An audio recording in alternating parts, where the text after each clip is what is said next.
Bienvenue dans la fabrique à valeur. Janvier, juillet, septembre. Pour un contribuable français, l'année n'est pas rythmée par les saisons, mais par les échéances. Taxe foncière, impôt sur le revenu, prélèvement à la source, CSG, CRDS TVA. La liste ressemble à un inventaire à la Prévert, mais avec un goût de cendre. En 2023, la France affichait un taux de prélèvements obligatoires proche de 45% de son PIB. C'est un record. Nous sommes les champions du monde de la fiscalité, au coude à coude avec le Danemark. Mais alors que les Danois semblent consentir à cet effort, en France, le moteur tousse. La question n'est plus seulement de savoir si nous payons trop, mais si, à force de vouloir remplir les caisses, l'État n'est pas en train de les vider. C'est ici qu'entre en scène un homme, une serviette en papier et une théorie qui hante les nuits des ministres des Finances, la courbe de l'affaire. Savez-vous ce qu'est le jour de libération fiscale ? C'est la date à laquelle, théoriquement, un salarié arrête de travailler pour payer ses impôts et commence à gagner de l'argent pour lui-même. En France, cette date tombe généralement autour du 15 au 19 juillet.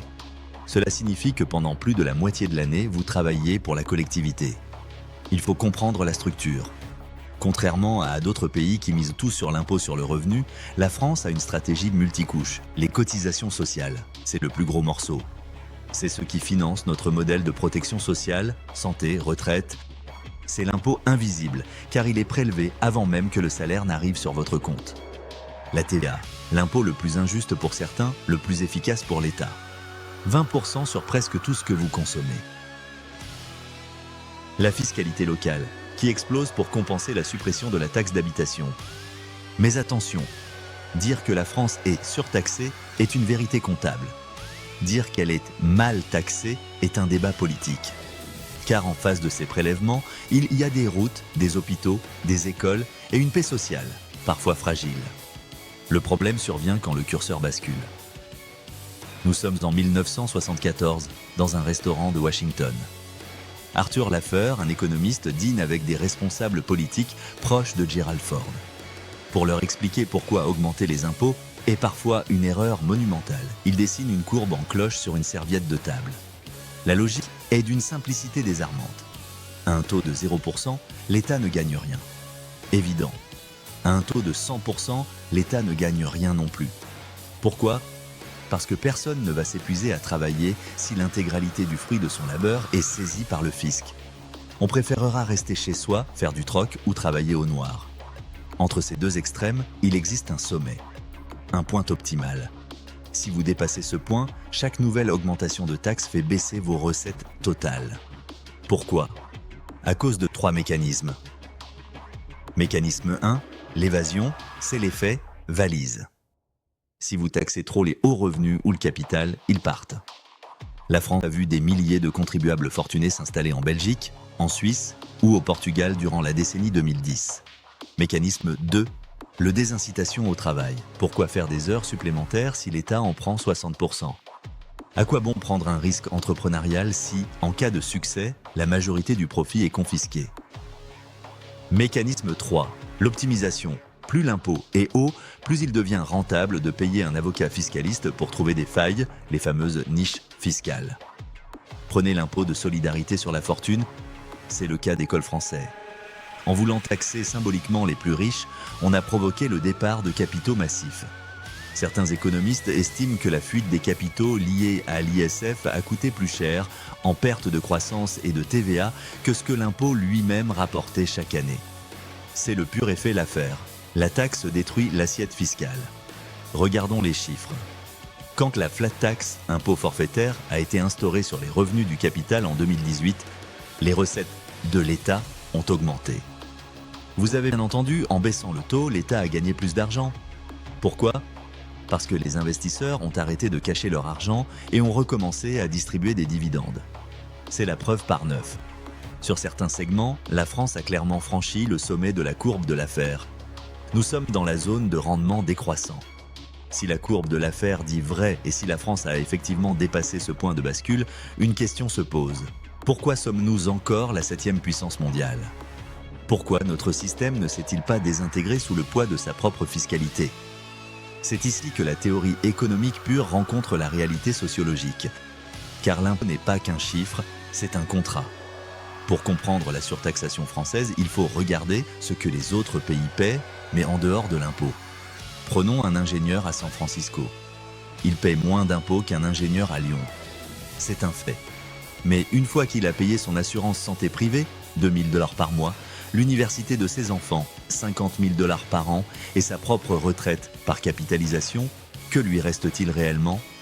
En France, l'impôt est une forme de mutuelle géante. L'éducation est quasi gratuite. La santé est universelle. Les infrastructures, TGV, autoroutes, réseaux électriques comptent parmi les plus performantes au monde. Le problème de la surtaxation française n'est donc peut-être pas le montant prélevé, mais l'efficacité de sa réutilisation. La courbe de l'affaire devient critique quand le contribuable a l'impression de payer pour un service qu'il ne reçoit plus. C'est le sentiment de dégradation du service public qui rend l'impôt insupportable, plus que le taux lui-même. La France possède l'un des systèmes de redistribution les plus puissants au monde. Avant impôts et prestations sociales, l'écart de revenus entre les plus riches et les plus pauvres est massif. Après redistribution, cet écart est réduit de moitié. L'impôt sert ici de colle sociale. Mais attention, si la classe moyenne, qui finance l'essentiel du système, a le sentiment d'être la seule à payer sans bénéficier des aides réservées aux plus modestes, ni de l'optimisation réservée aux plus riches, alors la courbe de l'affaire devient politique. Le consentement s'évapore et la fraude explose.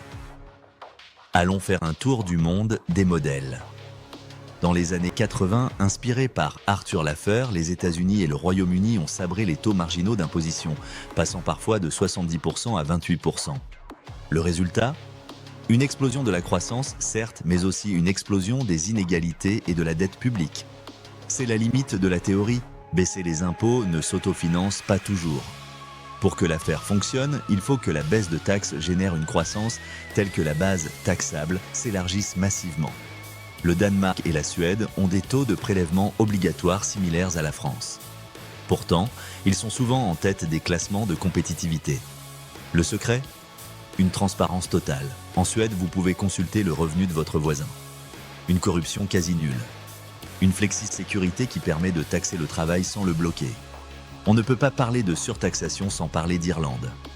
Avec un taux d'impôt sur les sociétés historiquement à 12,5%, l'Irlande a attiré les sièges sociaux des GAFAM. Ici, l'Irlande est tout en bas de la courbe de l'affaire, mais elle vole l'assiette fiscale de ses voisins. C'est le grand défi du XXIe siècle. Comment maintenir un taux de l'affaire juste dans un monde où l'argent circule à la vitesse d'un clic? L'impôt est perçu comme une douleur neurologique. Des études en neuroéconomie montrent que la perte d'argent via l'impôt active les mêmes zones du cerveau que la douleur physique. On pense souvent que l'impôt, c'est simplement de l'argent qui passe de votre poche à celle de l'État. Mais la réalité est bien plus sombre. Pour qu'un euro arrive dans les caisses publiques, il faut d'abord dépenser une énergie colossale pour le calculer, le déclarer, le contrôler et le recouvrer. C'est ce que les économistes appellent le coût de conformité. Le Code général des impôts français est un monstre de plus de 3500 pages. Chaque année, des lois de finances viennent ajouter des strates, des exceptions, des niches et des taxes baroques. Saviez-vous qu'il existe en France des taxes sur les pylônes électriques, sur les remontées mécaniques ou encore une taxe sur les surfaces commerciales? Cette complexité n'est pas qu'un détail administratif, c'est un frein à la croissance. Pour une PME, la gestion de la fiscalité occupe en moyenne 20% du temps d'un dirigeant ou de son service comptable. C'est du temps qui n'est pas passé à innover, à vendre ou à recruter. En France, il y a une instabilité fiscale car les règles changent tout le temps. Un investisseur a besoin de visibilité sur 10 ans. S'il ne sait pas à quelle sauce il sera mangé l'an prochain, il n'investit pas. C'est l'un des effets pervers de la courbe de l'affaire. L'incertitude réduit l'assiette fiscale avant même que le taux ne soit appliqué. Il existe en France environ 465 niches fiscales. Leur coût ? Plus de 90 milliards d'euros par an. Pourquoi l'État crée-t-il des niches ? Pour corriger les effets d'un taux trop élevé.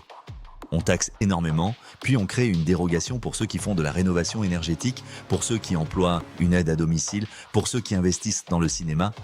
C'est le serpent qui se mord la queue. On maintient des taux faciaux délirants pour satisfaire une vision politique, mais on multiplie les trous dans la raquette pour éviter que l'économie ne s'asphyxie totalement. Résultat, l'impôt devient illisible, injuste et inefficace. Pour comprendre pourquoi la France se sent surtaxée, il faut regarder le coin fiscal. C'est la différence entre ce que l'employeur paie réellement et ce que l'employé reçoit sur son compte en banque après toutes les cotisations et impôts. En France, pour qu'un salarié touche 2 000 € net, l'entreprise doit souvent débourser près de 3 500 €. Cette différence de 1 500 € part dans la machine sociale. Si le coin fiscal est trop élevé, l'entreprise n'embauche pas car le coût est prohibitif. Si le net est trop bas, le salarié n'est pas motivé car l'effort ne paie pas assez par rapport aux aides sociales. C'est l'un des effets l'affaire les plus vicieux en France. À cause des exonérations de charges sur les bas salaires, il devient extrêmement coûteux pour une entreprise d'augmenter un salarié au SMIC. Pour donner 100 € de plus à un employé, l'entreprise doit parfois payer 200 € ou 300 € de plus en perdant des exonérations. Résultat, on bloque des millions de Français dans la smicardisation. On a créé un système qui décourage l'ascension sociale par le travail. Arthur Laffer a dessiné sa courbe à une époque où la richesse était faite d'acier, de charbon et de pétrole. Des usines qu'on ne pouvait pas déplacer facilement. Mais aujourd'hui, la richesse est immatérielle. Elle tient dans des algorithmes, des brevets et des serveurs situés en Islande ou aux Bermudes. L'État-nation français essaie de taxer avec des outils du 19e siècle une économie du 21e siècle. Les GAFAM, ils utilisent l'optimisation fiscale pour ramener leur taux d'imposition effectif à des niveaux ridicules, parfois moins de 1%. Le télétravail international, demain, un développeur français pourra travailler pour une boîte de Singapour tout en vivant à Bali. Où paiera-t-il son impôt ? Comment la France pourra-t-elle maintenir son taux de 45% si ses cerveaux deviennent des nomades digitaux ? Si demain, les robots et les IA remplacent une partie du travail humain, qui paiera les cotisations sociales ? La France réfléchit à une taxe robot. Mais si la France est la seule à le faire, les entreprises de robotique s'installeront ailleurs. La courbe de l'affaire devient mondiale. Le pays qui taxe trop l'innovation se condamne à l'obsolescence. On ne peut pas parler de baisse d'impôts sans parler de baisse de dépenses. La France dépense plus de 56% de son PIB chaque année. C'est colossal. Le problème n'est pas seulement le niveau de la taxe, c'est le ROI, Return on Investment. Si vous payez 500 € de mutuelle par mois et que vous êtes mal soigné, vous râlez. Si vous payez 50 €, vous êtes indulgent. Les Français acceptaient l'impôt quand l'école était la meilleure du monde et que l'hôpital fonctionnait sans attente. Aujourd'hui, le sentiment de payer pour rien est le carburant de la révolte fiscale. Tout système a ses limites. En physique, c'est le point de rupture des matériaux. En économie, c'est le moment où la courbe de l'affaire ne redescend pas doucement mais s'effondre brutalement. C'est ce qu'on appelle le crash fiscal. Comment cela pourrait-il arriver en France ? Imaginons le scénario des 10 prochaines années. Le crash commence par un silence. Ce n'est pas une explosion, mais une fuite. Les hauts potentiels, les entrepreneurs de la tech, les médecins et les ingénieurs, lassés de voir 60% de leur création de valeur disparaître avant même d'avoir payé leur loyer, quittent le territoire. Ce n'est plus seulement une question d'argent, mais de reconnaissance. L'assiette fiscale se vide de sa substance la plus dynamique. L'État, paniqué par la baisse des recettes, commet l'erreur fatale. Il augmente les taux sur ceux qui restent. À ce stade, nous atteignons la zone de mort de la courbe de l'affaire. Les recettes chutent malgré des taxes à 70 ou 80%. L'État n'a plus les moyens d'entretenir ses fonctions régaliennes. La police, la justice et l'éducation se dégradent massivement. Le citoyen moyen fait alors un calcul simple. Puisque l'État ne me protège plus et ne m'instruit plus, pourquoi devrais-je payer ? La fraude fiscale ne devient plus un délit honteux, mais un acte de survie, voire de résistance. L'économie souterraine devient l'économie principale. Le dernier acte du crash fiscal est financier. La France, ne pouvant plus lever l'impôt efficacement, compte sur la dette pour financer son train de vie. Mais les marchés internationaux, voyant la base fiscale s'effondrer, cessent de prêter. Les taux d'intérêt s'envolent. L'État est en faillite. Le contrat social est rompu. Ce n'est plus une théorie économique, c'est une crise de régime. Alors, sommes-nous condamnés ? Pas nécessairement. La courbe de l'affaire n'est pas une fatalité, c'est un avertissement. Elle nous rappelle que l'économie est une science humaine, pas seulement mathématique. L'impôt doit redevenir ce qu'il était à l'origine, une contribution à un projet commun et non une ponction subie. Demain, grâce à la blockchain ou à des systèmes de traçabilité, nous pourrions savoir exactement où va chaque euro versé. J'ai payé 1 000 € d'impôts, je vois que 200 € ont financé cette école de mon quartier et 100 € ce tronçon de route. La transparence est le seul remède à la zone descendante de la courbe de l'affaire. Le défi du XXIe siècle pour la France sera de redescendre la montagne. Baisser les taux pour élargir la base. Simplifier pour libérer l'énergie. Passer d'une fiscalité de la sanction à une fiscalité de l'incitation. Le verdict, la France est à la croisée des chemins. Nous avons l'un des modèles les plus généreux au monde, mais nous avons poussé la logique fiscale jusqu'à ses limites extrêmes. Arthur Laffer nous a prévenus il y a 50 ans, on ne peut pas tondre un mouton plus vite que sa laine ne repousse. Si nous voulons sauver notre modèle social, nous devons paradoxalement accepter de moins le taxer pour le laisser respirer. La richesse doit être créée avant d'être distribuée. C'est la dure leçon de la réalité économique. La fiscalité, l'économie, la création de richesses, tout cela semble complexe, mais c'est le moteur de notre liberté. Si vous voulez comprendre les rouages d'os qui font bouger le monde, si vous voulez décrypter les mécanismes de la valeur et ne plus subir les décisions économiques sans les comprendre, il y a un endroit pour vous. Pour ne rien manquer des prochaines analyses sur l'argent, le pouvoir et l'économie réelle, une seule chose à faire, abonnez-vous à la chaîne La Fabrique à Valeurs. Ici, on ne se contente pas de regarder les chiffres, on fabrique de la compréhension. Cliquez sur la cloche, rejoignez la communauté et ensemble, reprenons le contrôle sur notre culture économique.